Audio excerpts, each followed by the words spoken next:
Muy buenos días, un feliz sábado para todos.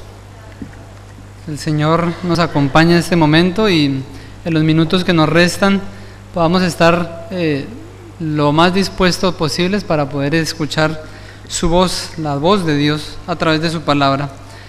Quiero que me acompañen en sus Biblias en el capítulo 40 de Génesis. La lectura fue leída del versículo 14. Vamos a ubicarnos en el capítulo 40 del libro de Génesis y vamos a quedarnos allí para reflexionar un poco acerca de este capítulo. Después de una semana pasada, anterior al sábado pasado, fue una semana inspiradora, especialmente el sábado. No sé cuántos se acercaron o pudieron venir, especialmente el sábado en la tarde. Tuvimos algunos bloques de oración y fue realmente inspirador. Para mí me sirvió, me ayudó a reflexionar. Se hicieron algunos grupos, participaron los que estaban aquí presentes, escuchamos valiosos y maravillosos testimonios, oramos.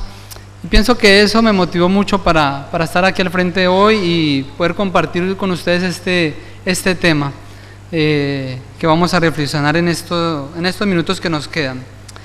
La historia que está registrada en el capítulo 40 de Génesis es una historia conocida. Yo pienso que la gran mayoría hemos escuchado esta historia que está registrada aquí, de José. La historia de José, que toma varios capítulos, no solamente el 40, y todos los eventos que suceden allí son, vuelvo a decir, conocidos. Y el capítulo 40 es donde yo me voy a detener en esta mañana con ustedes para poder rescatar algunos aspectos importantes que pienso que me sirvieron a mí, y ahora que los estoy exponiendo me van a seguir sirviendo porque los estoy escuchando yo mismo y quiero que ustedes también puedan ser beneficiados. Ese es el interés, el propósito y mi oración también en esta mañana. Voy a dividir en tres bloques puede ser en tres niveles el capítulo 40, como para no leerlos, no lo vamos a leer los 23 versículos, solamente como para recordar qué es lo que sucede en este capítulo 40. El primer bloque puedo mencionar que vemos que hay un sueño, ¿cierto? Un sueño que tienen dos hombres, el panadero, el copero del rey, oficiales del faraón, tienen un sueño. Están allí, pero antes del sueño hay algo que pasa y es una ofensa que sucede al faraón. No dice la Biblia qué clase de ofensa. Hay autores, hay comentaristas que dicen que algunas cosas pudieron haber pasado en su alimentación o demás, pero la Biblia no lo dice. Lo cierto es que hubo una ofensa y en esa ofensa, entonces, en el enojo del faraón, son aprisionados estos dos oficiales. Llegan a la prisión y se encuentran con José y están allí en el mismo lugar, en la misma celda donde están otros presos, tal vez políticos. Ese podríamos decir que es el primer bloque con el sueño que ellos tienen. El segundo lo vamos a ubicar desde el versículo, puede ser desde el versículo 9 en adelante hasta el 19, donde los sueños son expuestos a José. José los escucha, son interpretados. Y entre interpretación e interpretación hay una solicitud que José hace, que es conocida, al copero del rey. Y hay una razón del por qué hace esta solicitud. ¿Bien? Y el último bloque, que lo ubiqué en los versículos 20 al 23, sería como la conclusión, donde terminó todo. ¿Ya? La interpretación fue correcta, se cumplió en el cumpleaños del faraón. Fue uno, levantado su cabeza, dice, puesto en aquel lugar, en aquella labor que hacía el copero, y el otro fue ejecutado. Esa fue la interpretación y se cumplió. Pero el versículo 23 termina de la siguiente manera: pero el copero, jefe, no se acordó de José, sino que lo olvidó. Es un final triste, es un final que no es para nada agradable, especialmente para José. Tal vez para nosotros como lectores se olvidó, ¿cierto? En el capítulo 41 dice que 2 años después volvió a la memoria aquel suceso, aquel jovencito, aquel hebreo que estaba en la cárcel, y entonces ahora sí habla ante Faraón, pero porque había una situación que se estaba viviendo allí donde Faraón no podía interpretar ese sueño que había tenido, 2 años después de eso. Pero para eso y para entender un poco el contexto del capítulo 40 vamos a responder algunas preguntas y contextualizarnos un poco. ¿Cuál es la situación que encontramos en el capítulo 40? Un encarcelamiento, un proceso de encarcelamiento, de investigación que hay con 2 presos políticos, 2 oficiales. José está allí, una interpretación y un desenlace donde se cumple. Esa es la situación. ¿Cuál es el escenario que se presenta? ¿En dónde está desenvolviéndose todo el capítulo? En una cárcel, en una celda. No sé cuántos conocen cárceles, cuántos han ido a visitar una cárcel, y si no, y de pronto han visto algunas imágenes, algunos documentales, entonces podemos ubicarnos mentalmente en esta situación, para ponernos un poco allí en la situación de una celda, de un lugar donde estamos rodeados de presos, encerrados, privados de nuestra libertad. El capítulo 40 está en ese escenario. Pero preguntámonos un poco acerca de los oficiales. ¿Estos oficiales quiénes eran? Escuchamos que era el panadero jefe, copero jefe, pero es interesante de que algunos autores dicen lo siguiente acerca de estos oficiales.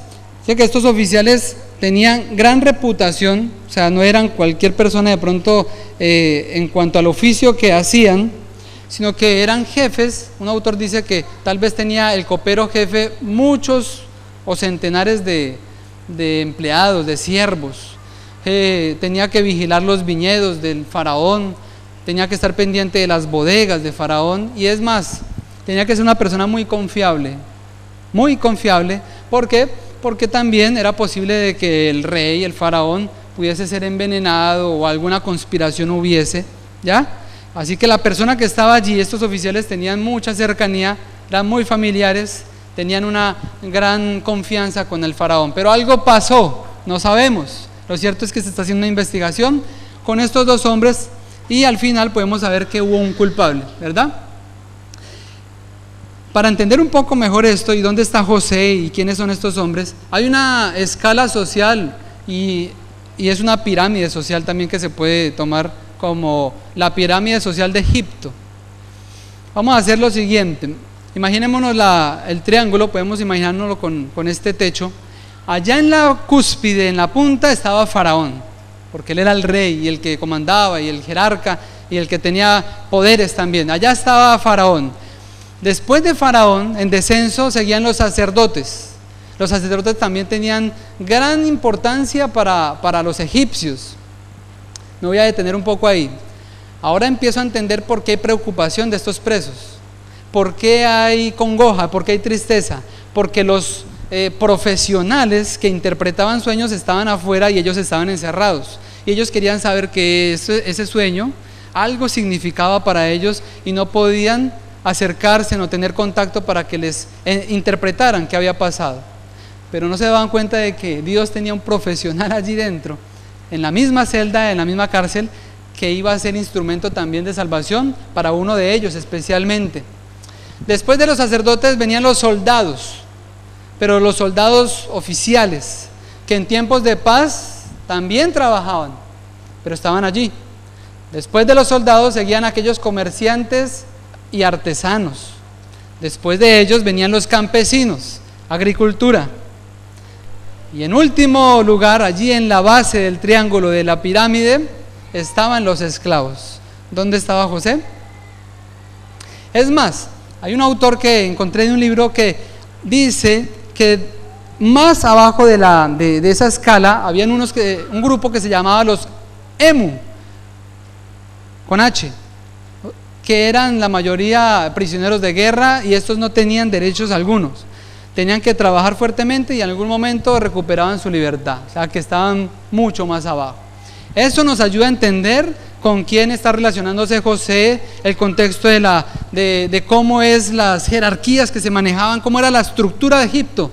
Y entonces ahora José está con unos presos políticos, pero que en ese momento son presos igual que él. Están en la misma condición, están encerrados y están siendo investigados a ver si son culpables o no. Ahora, preguntámonos también la importancia de los sueños. ¿Por qué eran importantes los sueños para los egipcios? Voy a leer tengo aquí dos definiciones acerca de esto. Los egipcios le daban gran importancia a los sueños y habían desarrollado distintos procedimientos para interpretar el sentido de cada sueño. Un antiguo documento egipcio contiene más de 200 modelos de sueños con su propia interpretación. 200 modelos de sueños. Si me soñé algo, voy al sacerdote, le pregunto y ya había una respuesta. Eso significa esto. Podía ser malo, podía ser bueno, pero ya estaba así estructurado. Otra definición dice que eran considerados los sueños un vehículo de orientación presente y anticipación futura. Por eso ellos sabían que ese sueño que tuvieron estaba relacionado con su propio destino. Algo iba a pasar y sabían que en algún momento los iban a llamar y el destino de ellos estaba en juego y querían saber qué era lo que había pasado. Bueno, muy bien, con esto ya en mente, con este panorama, ahora sí ubiquémonos en el capítulo y entonces vamos a mirar dos partes nomás del tema. Y en la primera lo voy a ubicar en el servicio en la adversidad, ¿ya? Es decir, lo que debemos hacer. La segunda parte la voy a ubicar en lo que no debemos hacer. Sencillo, ¿no? Para que yo me vaya esta mañana con claridad en mi mente de qué es lo que debo hacer con el ejemplo y con lo que la Biblia me está enseñando en este capítulo y con lo que no debo hacer. Y si lo hice, no lo vuelvo a hacer. Muy bien, entonces la primera parte está ubicada en algunos versículos que vamos a ir leyendo y es con el ejemplo de José. La primera parte o el primer ejemplo es el versículo 4. Leamos el versículo 4. Y el capitán de la guardia los encargó a José para que los atendiera y estuvieron muchos días en la prisión. Así que el primer acto de José acá en la parte que debemos hacer es la atención y el servicio. Algunas versiones dicen los encargó para que los atendiera y les sirvió, dicen otras versiones, les sirvió a aquellos presos. Y puede preguntarse uno, bueno, son oficiales políticos, de alguna manera puede ganar algún favor para que ellos gestionen algo allá afuera para que él sea libre, pero saben que no.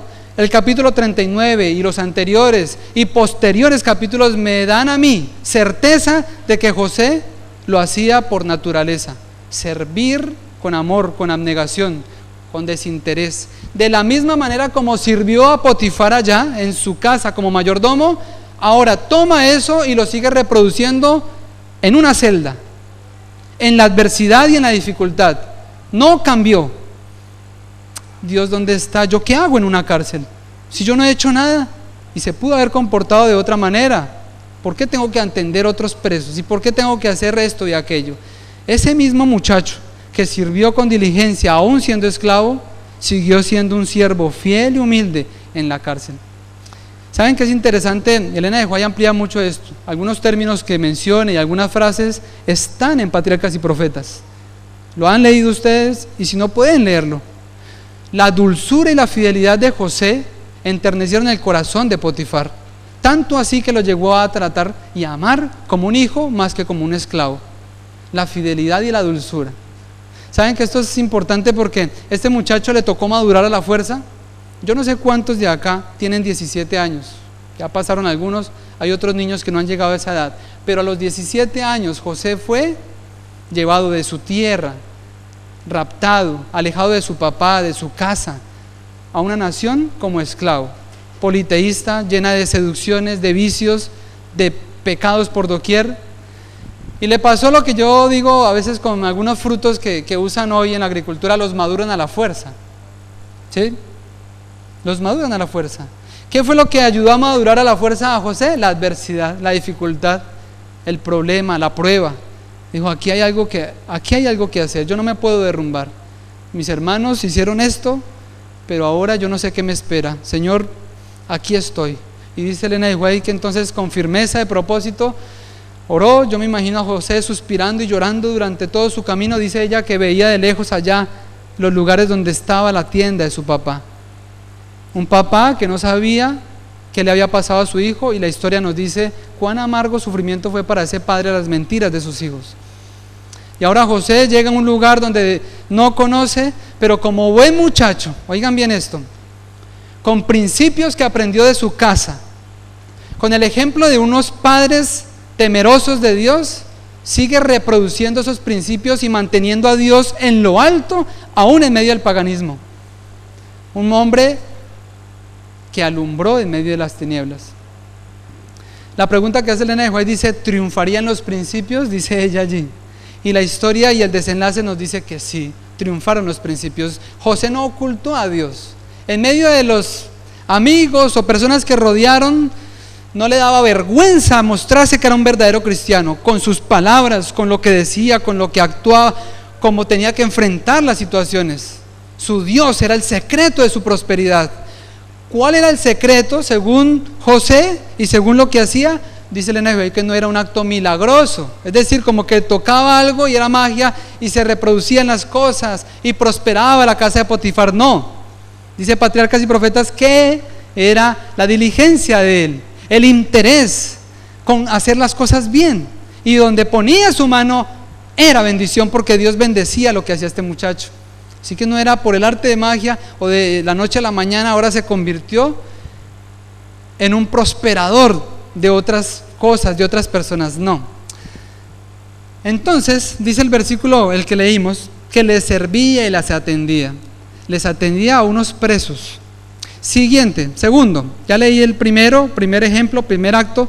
El segundo lo vamos a leer en el versículo 7. Y preguntó a esos oficiales de Faraón que estaban con él en la prisión en la casa de su señor, ¿por qué vuestro semblante está triste hoy? Porque los encontró a la mañana siguiente cabizbajos, tristes, acongojados. ¿Y estos hombres qué les pasa? Yo los veo tristes y acongojados. Miraba su semblante, miraba sus ojos, contemplaba el rostro de las personas. Saben que hoy la tecnología ha hecho tanto daño al que lo usa mal, porque hemos perdido ese contacto visual. Hemos perdido el contacto en los mismos núcleos familiares, y eso lo dicen los estudios ya, y lo hemos comprobado también. Hemos perdido de vernos la cara, de contemplarnos y mirar que más allá de esa mirada y de ese semblante algo pasa. Ahora, quiero decir algo. Este contexto es carcelario, hay presos. Y les voy a contar algo para que entendamos un poco mejor esto, la preocupación de un preso. En Colombia, en las cárceles, en la jerga canera o la jerga carcelaria, hay un término que se usa para cuando una persona está así como están estos dos hombres. Dos términos, pueden que hayan otros, y es terapiado o encausado.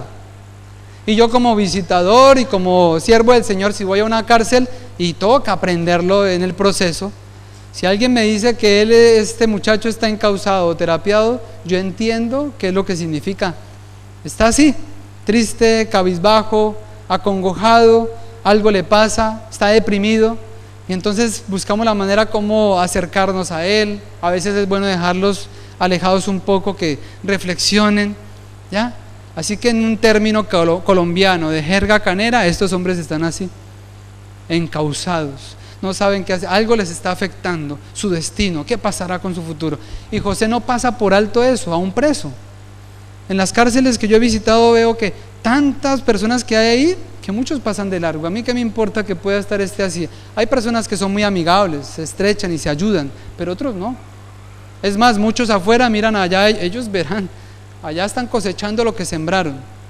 José no está mirando eso, si este es culpable o este no es culpable. José le interesa algo más allá. Y mira su semblante y ve que están tristes. Mis queridos hermanos, ¿cuántas veces nos preocupamos nosotros por el que cruza por nuestro lado, por el empleado suyo, por el paciente, por el compañero de estudio, por su esposo o esposa, hijos, amigos, por todas las personas que nos rodean? ¿Qué está pasando con él? ¿Será que tiene algún inconveniente? Y al menos tuviera la duda, me acerco a esa persona y le digo algo que puede ayudarle. Puedo orar por ti, puedo regalarle una promesa, pero hacer algo. No solamente preocuparme, sino llevar esa preocupación a la acción. Tercer ejemplo de José, versículo 8. Ellos le dijeron: hemos tenido un sueño y no hay quien lo interprete. Entonces José les dijo: ¿no son de Dios las interpretaciones? Contádmelo. Qué interesante esto y qué importante. Yo pienso que resalto esto en este capítulo. ¿Saben por qué? Porque ahora José está colocando a Dios en primer lugar. No él, Dios primeramente. Y palabras de 1000 años después las evoca Daniel delante del rey. Señor, los misterios le pertenecen a Dios revelarlos. Yo no soy capaz. Es Dios. Ese era el secreto de José. Y Potifar llegó a entenderlo. ¿Cuál es el secreto de este muchacho? ¿Por qué le va tan bien? ¿Por qué prospera? ¿Por qué llegó hasta allá? Dios. Dios es el que me ha guiado hasta acá. Es el que me ha dado los talentos, los dones, me ha permitido estudiar, tener el título que tengo, tener la remuneración que tengo y vivir bien como vivo. Es Dios el Señor. Y por amor a Él, quiero tomar todo eso que me ha dado y evocarlo a los demás. Eso es lo que José está haciendo. Aunque es preso en este momento y aunque es esclavo, Dios lo está usando a él para que beneficie a otros. Qué importante es esto. Porque me pregunto lo siguiente: nosotros como adventistas somos bendecidos por la verdad que tenemos, por las instituciones que tenemos, por estos maravillosos templos que tenemos, por las profesiones que cada uno tenemos también. Y yo me pregunto, cuando demandan de mí mi testimonio y de mi fe, ¿a quién pongo siempre en primer lugar? ¿Son mis dones? ¿Son mis talentos? ¿Es el esfuerzo que yo hago? ¿Es sudar para el examen? ¿Cierto? Y ahora el mérito es mío en cierta manera. ¿Hay cierto orgullo en lo que yo he hecho? ¿O es Dios el que siempre está por alto? ¿Saben qué es el secreto del éxito de Jesús, de Juan el Bautista, de todos los profetas? Juan el Bautista decía: Señor, es necesario que tú crezcas y yo ¿qué? Mengüe. Y Elena de White dice que ese era el secreto de Juan el Bautista. Jesús dijo: Padre, glorifica tu nombre. Y Dios mismo, el Padre, respondió, y 2 veces: lo he glorificado y lo volveré a glorificar. Hermanos queridos, si queremos tener éxito en la vida, no hablo de tener cosas, no hablo de estar bien cómodamente. Yo hablo de ser prósperos espiritualmente y ser instrumentos de Dios. Ese es el secreto.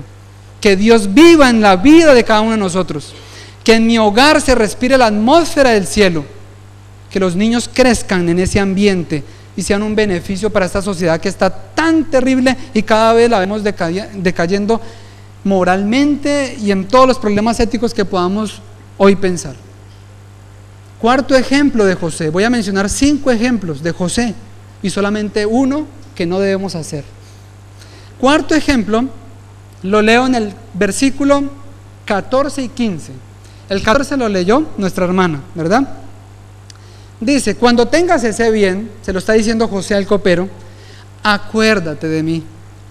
Te ruego que seas bondadoso conmigo y me menciones a Faraón y me saques de esta casa, porque he sido hurtado de la tierra de los hebreos y nada hice para que me encarcelen.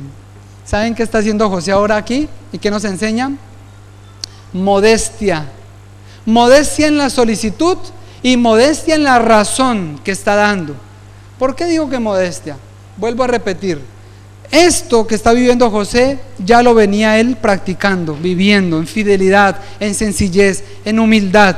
Y ahora cuando él ve que hay una persona que sabe y él tiene la certeza de que este hombre va a salir y algo va a pasar, le dice: acuérdese de mí.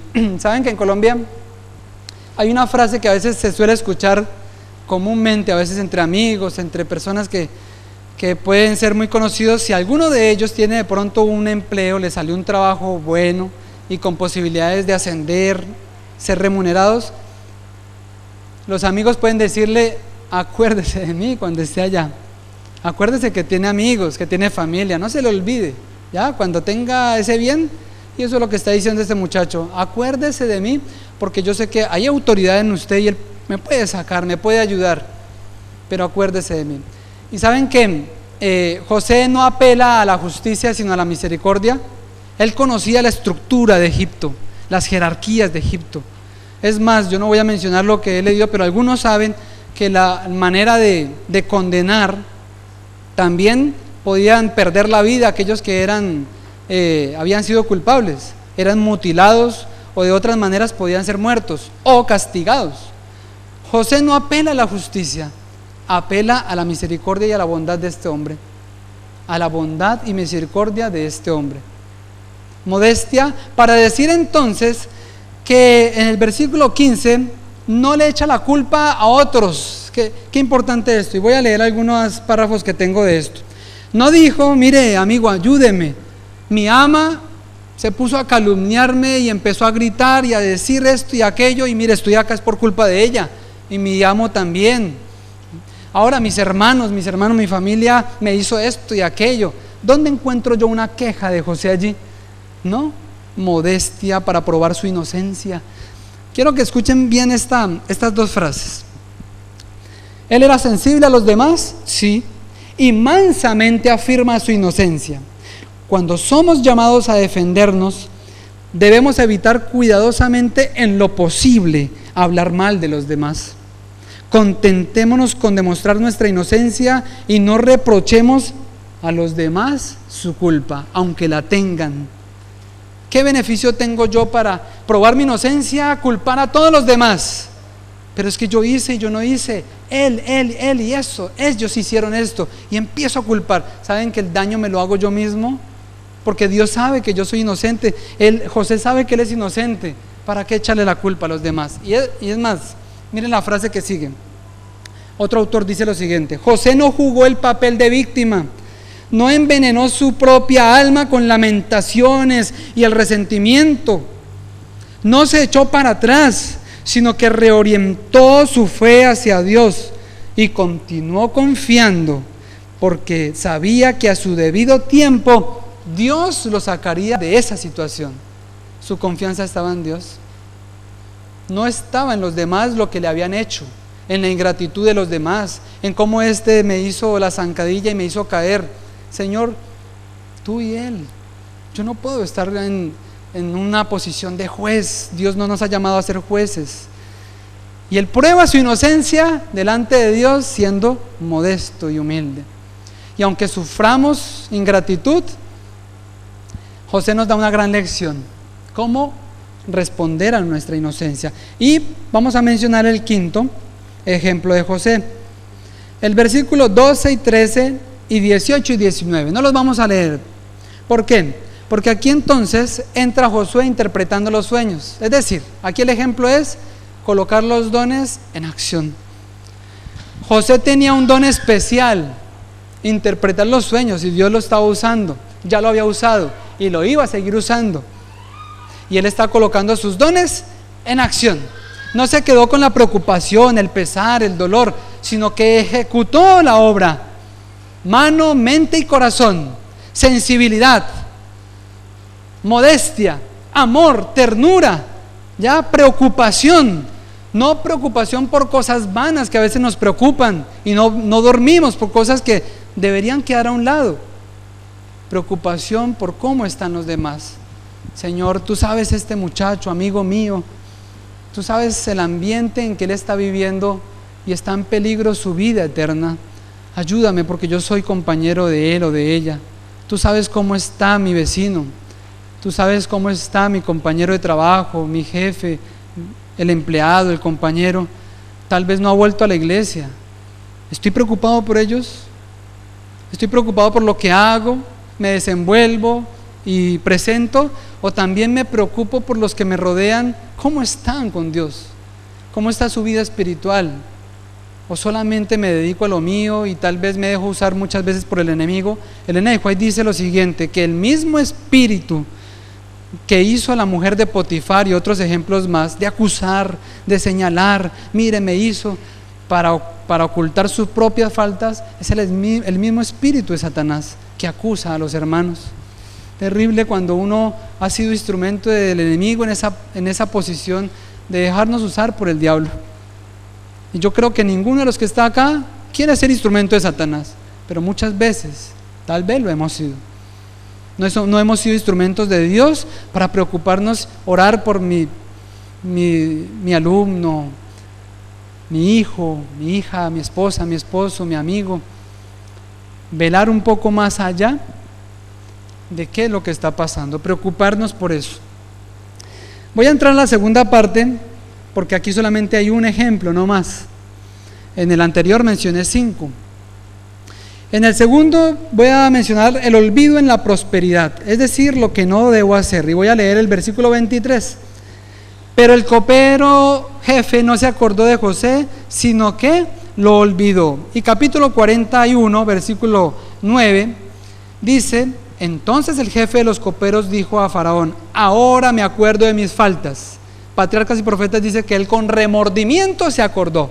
2 años después se acordó que había un muchacho que le había ayudado, que le había acompañado. Elena de White dice que no solamente por las interpretaciones de los sueños, sino que José los atendió, les sirvió, les llevó seguramente comida y demás, se preocupó, dice la Biblia. ¿Qué les pasa? ¿Puedo servir para algo? ¿Yo puedo servir de bálsamo? Seguramente no tengo para ayudarle de algunas formas, pero déjeme orar por usted, ¿puedo hacer algo? Y entonces dice que el copero se olvidó de todo eso. ¿Qué quiere decir olvidar, o esto en términos más castellanos? Voy a leer un significado del diccionario de la Real Academia. Gratitud. ¿Y qué es ingratitud? Gratitud es el sentimiento que nos obliga a estimar el beneficio o favor que se nos ha hecho o que se ha querido hacer, y a corresponder a él de alguna manera. Yo subrayé esa parte. De alguna manera. Está muy lejos aquella persona, puedo orar por esa persona y puedo buscarla por las redes sociales. ¿Cómo estará? ¿La conocí en algún momento? ¿Estará en los caminos del Señor? ¿Cómo estará? El sábado pasado en la tarde creo que mencioné algo como esto, y si no lo mencioné en otro lado, de un preso que hace como un mes, yo creo, me escribió, lo encontré por el Facebook, me envió fotos en la iglesia adventista, sus hijos en la iglesia, en los conquistadores, su esposa, y diciendo: me siento contento y orgulloso de ser adventista del séptimo día. Yo lo conocí en una cárcel, se bautizó en una cárcel, y después perdí contacto con él, y siempre lo recordaba: José, José, ¿dónde estará? Se llama José Guerra. Cuando llegó ese mensaje, la alegría que me dio fue muy grande, que después la compartí con los compañeros pastores de la maestría y les conté la alegría que me daba de que este hombre se mantenía todavía. Y sigo orando por él y otros más que podemos olvidar, pero a nuestra mente olvidadiza tenemos papel, lápiz, escribir, preocuparnos más por los demás. ¿Qué sería entonces lo contrario a la gratitud? Ingratitud, desagradecimiento, olvido y desprecio de los beneficios recibidos. ¿Saben que esto que reproducimos entre los seres humanos es un resultado de nuestra ingratitud para con Dios? Porque cuando yo reconozco a Dios como mi Dios y soy grato ante Él, y siempre busco ser agradecido con todo lo que Él me da y con la paciencia que he tenido, de alguna manera voy a reproducir eso también con mis semejantes. Quiero que me acompañen en unos versículos que tengo aquí escritos. No los alcancé a leer en el culto anterior por el tiempo, pero me quedan unos minutos y quiero aprovechar para que los podamos compartir. Deuteronomio. Vamos al libro de Deuteronomio, capítulo 9. Capítulo 9, y vamos a leer el versículo 7.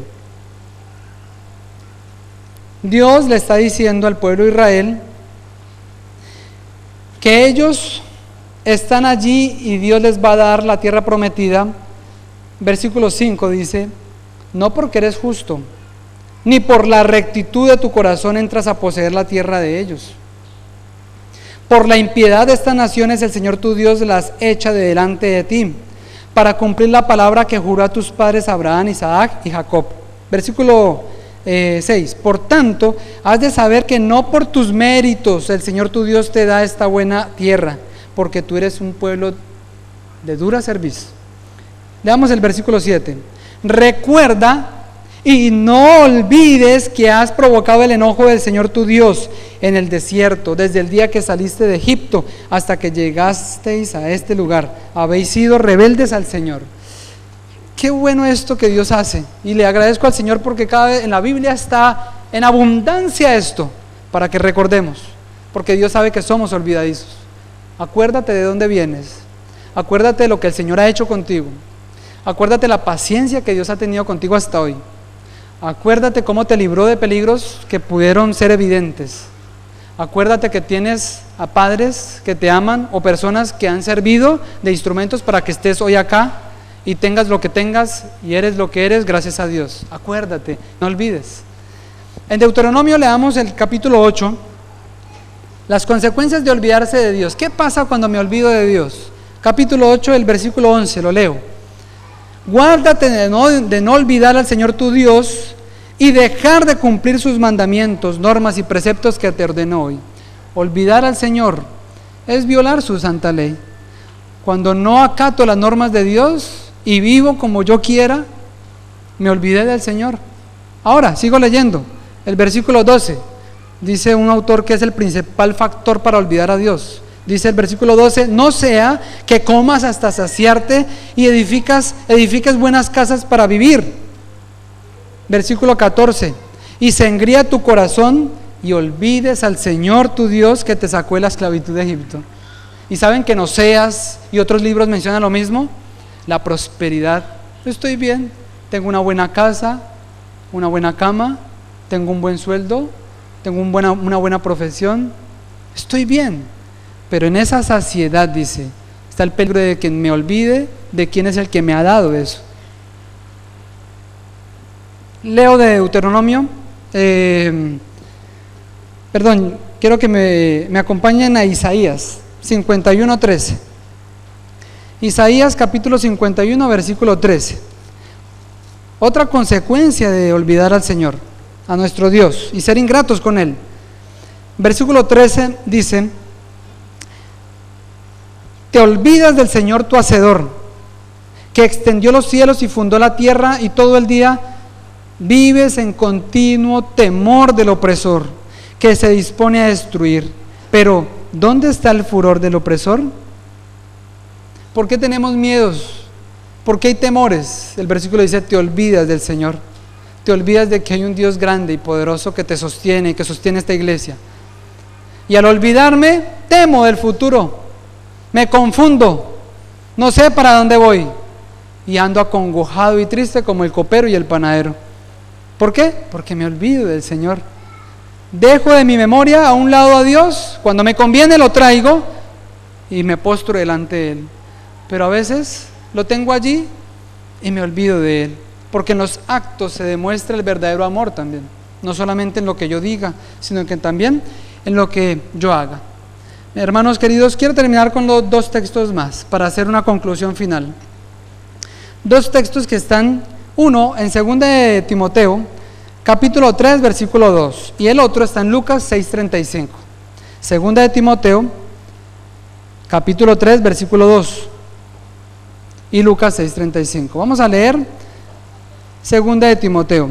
Dice Pablo a Timoteo que en los últimos tiempos, en los últimos días, vendrían tiempos peligrosos. Leamos el versículo 2. Habrá hombres amantes de sí mismos, ávaros, vanagloriosos, soberbios, blasfemos, desobedientes a los padres, ingratos e impíos. O sea que esto no nos puede sorprender, de que la ingratitud reina en este mundo. La ingratitud la podemos ver por doquier en este mundo que estamos viviendo hoy. Ahora mi pregunta es, ¿será que en nuestra iglesia, como adventistas, como familia, como hermanos, debemos sumarnos una carga más que la que el mundo está trayendo sobre cada uno de ustedes y sobre mí? Elena de White dice también en Patriarcas y Profetas que la ingratitud fue un aguijón más para lo que estaba viviendo José. José bastante tenía con estar apartado de su familia y como esclavo y como preso, para que ahora por la ingratitud fuera más doloroso para él. Ser desagradecidos con Dios y con aquellos que nos han ayudado. Y es más, si alguien no me ha ayudado, también puedo acordarme de aquellas personas que me rodean. Lucas 6:35. Lucas 6:35 dice el versículo: amad pues a vuestros enemigos, haced bien y prestad sin esperar de ello nada, y vuestro galardón será grande y seréis hijos del Altísimo, porque Él, Dios, es benigno, es bueno, es bondadoso, aún con quienes, con los ingratos y con los malvados y con los malos y con los malignos. Las versiones lo dicen así. Aún con aquel que no quiere reconocer a Dios, ni siquiera voltea su rostro hacia el cielo y reconoce, aquel que se levanta sin orar, aquel que nunca toma su Biblia o la toma esporádicamente, aquel que es ingrato y desagradecido con él, Dios extiende su mano y sigue bendiciendo. Y si Dios hace eso, ¿por qué yo no puedo hacer eso con mi prójimo? ¿Ya? Es interesante ver cómo Dios mismo se pone como ejemplo, porque cuando Dios se acuerda, Dios actúa. Porque cuando Dios se acuerda, Dios actúa. Y no es porque Dios se ha desmemoriado o sufra de amnesia. Es una expresión que usa la Biblia mucho para Dios. Dios vio que su pueblo estaba afligido, vio cómo estaban, se acordó y actuó. Envió un libertador, envió a Moisés y también envió a su Hijo amado. Queridos hermanos, que en esta mañana podamos tener el mismo sentir que hubo en Cristo Jesús, que vino a esta tierra y se despojó, se anonadó, se vació, dejó todo aquello que le pertenecía como el Rey del universo y se entregó para servir a los demás. Marcos 10, 43 al 45 dice: ¿quieres ser alguien grande? ¿Quieres ser el primero y el mayor? Sirvan a los demás, sean servidores. Y si no, miren a Jesús, que Jesús no vino a ser servido, sino a servir y a dar su vida en rescate por muchos. Eso es ser grande. Por eso José llegó a donde llegó, porque empezó a vivir esto, una vida abnegada, una vida de dulzura, una vida que armonizaba a los demás.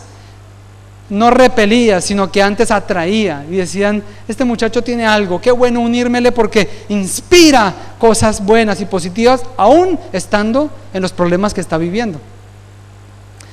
Quiero hacer una invitación especial para todos ustedes, para todos, pero solamente quiero que pasen aquí al frente los que quieren aceptar este llamado. Aquí hay una canasta, dentro de la canasta hay algo.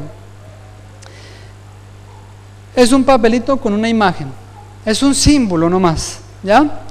No tiene poderes mágicos, es un símbolo, porque quiero que ustedes en esta mañana piensen en lo siguiente, antes de decirle lo que quiero hacer.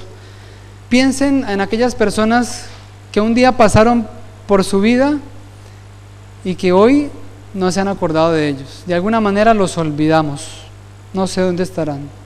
Piensen en ellos para que empiecen a venir a la memoria. Piensen en aquellos que nos beneficiaron y que también pasaron por circunstancias difíciles y que tal vez de alguna manera no nos hemos acordado de ellos, no los hemos llamado, no sé dónde están, no me he preocupado. Piensen en aquellos que aunque no tengamos contacto, están a nuestro alrededor y, como decía el himno inicial, es mi vecino, mi amigo, mi alumno, empleado, ¿cierto? Pero están allí para que yo me acuerde y actúe como un bálsamo para tal vez calamidades y dificultades que puedan tener.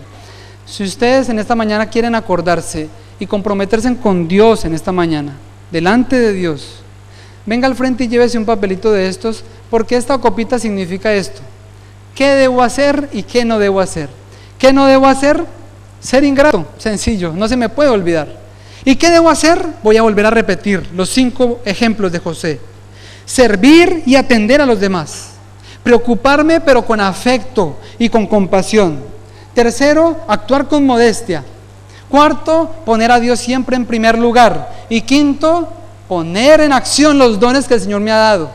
No solamente quedarme con el sentimiento: pobre gente, cómo sufren las personas. No, ¿qué puedo hacer también? Si usted quiere tener ese compromiso esta mañana, quiero que venga y se lleve una copita, y al guardarla, si quieren, escriban los nombres de quien quieren acordarse y orar por ellos y actuar, y llévesela, para que aunque se olviden de mí, se acuerden de que Dios nos hizo un llamado hoy para que estas copas, estas copas sean vertidas en aquellas que están siendo vacías. Hay muchas copas afuera, seres humanos, que están secos. Algunos están quedando sin contenido, y una copa vacía solamente debe ser vertida, llenada, y una copa llena debe ser vaciada para que el recipiente divino siga dando y siga llenando y siga colmando al ser humano. Pero yo no me puedo quedar con lo que tengo. Para mí, debo darlo. Lo que tenga, dalo. Porque el Señor promete abundar más y bendecir más. Mientras alguien puede tocar el piano para que no quede en silencio todo, pueden ir pasando los que así desean. Los que así lo desean, aquí está la canastica. Y el Señor bendiga su vida y la acompañe en esta decisión. Los niños pueden pasar también porque tienen compañeritos y pueden hacer algo por esos compañeritos. Y mientras pasan, quiero decir lo siguiente. José estaba en una celda y en una cárcel, recuerden la historia. Y ahora las cadenas y los grillos que oprimían sus manos y sus pies, y el salmista dice que tenía esos grillos, ahora se habían convertido en una cadena de oro colocada en su cuello, en la cultura egipcia.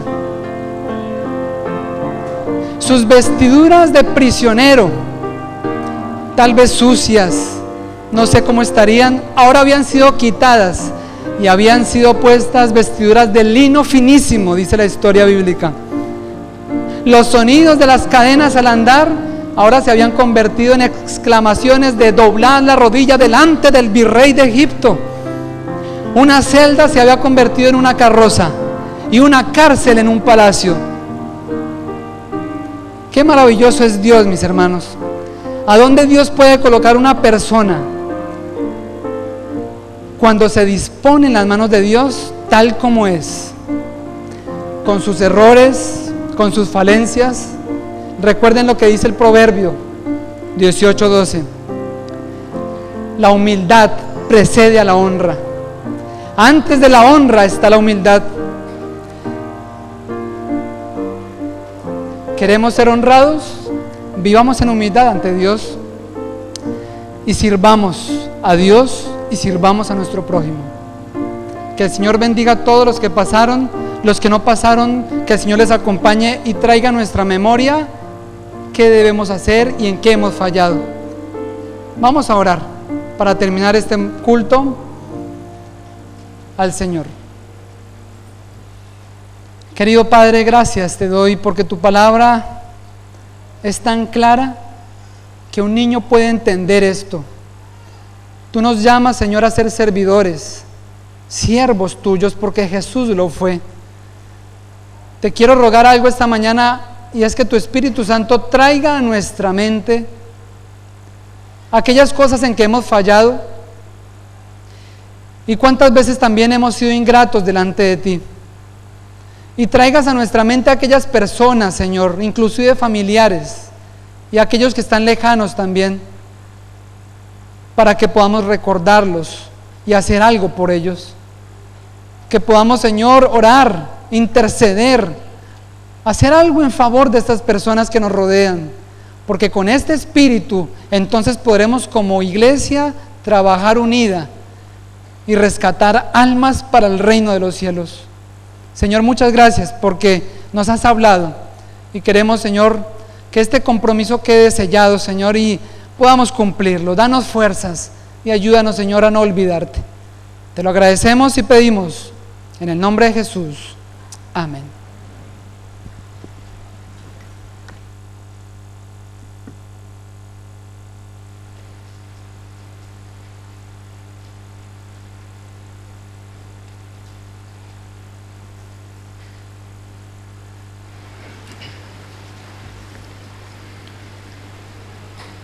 No es casualidad que invitemos a los presentes a buscar el himno número 504. Ojalá que el mensaje que encontremos en estas palabras pueda ser nuestro deseo y oración hoy y siempre.